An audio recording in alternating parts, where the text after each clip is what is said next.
कृष्णा आप सभी को। आज हम बात करेंगे वृंदावन महिमा के बारे में।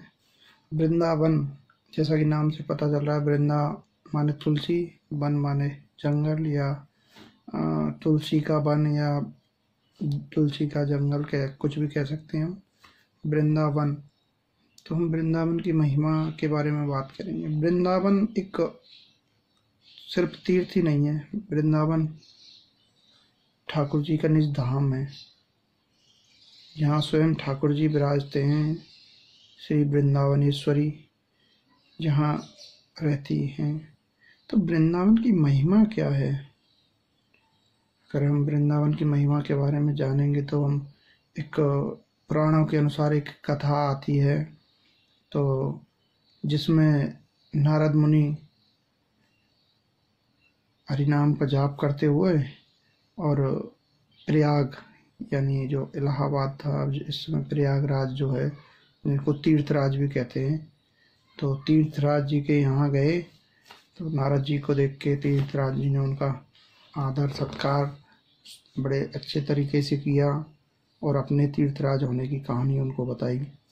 जब तीर्थराज होने की पूरी उनको कहानी सुनाई तो नारद जी बोले, तीर्थराज मैं एक बात कहूँ, आप हैं तो तीर्थराज, लेकिन वृंदावन तीर्थ और तीर्थों की तरह कभी आपको भेंट देने नहीं आते। ये बात तीर्थराज जी के दिमाग में घूमी। बात तो नारद जी सही कह रहे हैं, वृंदावन तीर्थ कभी मेरे पास भेंट देने नहीं आए।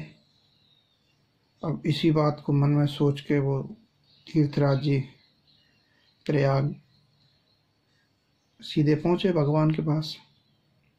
भगवान से बोले, प्रभु आपने मुझे तीर्थराज तो बनाया है, लेकिन एक छोटा सा तीर्थ वृंदावन मुझे भेंट देने नहीं आते, तो मेरा ऐसे तीर्थराज होना तो अनुचित है। वृंदावन जैसा छोटा सा तीर्थ मेरी अधीनता स्वीकार नहीं कर रहा है, तो ये तो मेरे लिए बड़े दुख का विषय है। तीर्थराज की यह बात सुन के भगवान कुछ देर के लिए मौन हो गए। ठाकुर जी की आंखों से आंसू आए, भगवान रोने लगे, उनकी आंखों से आंसू आने लगे। भगवान को ब्रज की लीलाएं,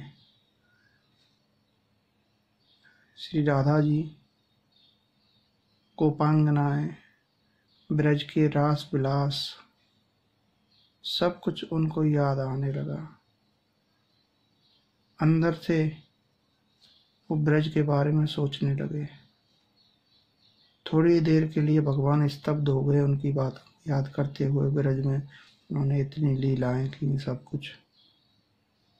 थोड़ी देर बाद जब प्रभु ठीक हुए भगवान, तो भगवान तीर्थराज से बोले, तीर्थराज मैंने आपको तीर्थों का राजा बनाया है, मेरे घर का राजा नहीं बनाया।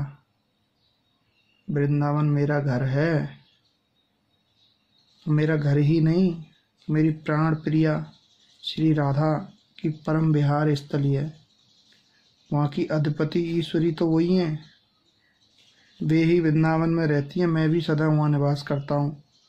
तुम किसी भी प्रकार से वृंदावन की सेवा करने के लिए आराधन कर सकते हो। इसलिए वृंदावन एक मात्र तीर्थ ही नहीं, वो मेरा निज धाम है। तो ठाकुर जी की बात सुन के प्रयागराज को सत्य का एहसास हुआ। ठाकुर जी से प्रार्थना की कि हे भगवान, हम पे ऐसे ही कृपा बरसाए रखिएगा। वहाँ से फिर तीर्थराज वापस आए हैं।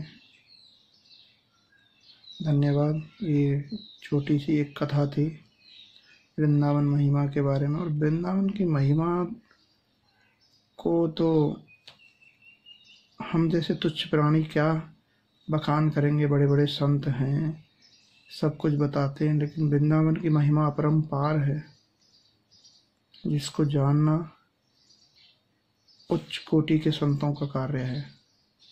हरे कृष्णा कृष्ण कृष्ण हरे हरे, हरे राम राम राम हरे। जय हो।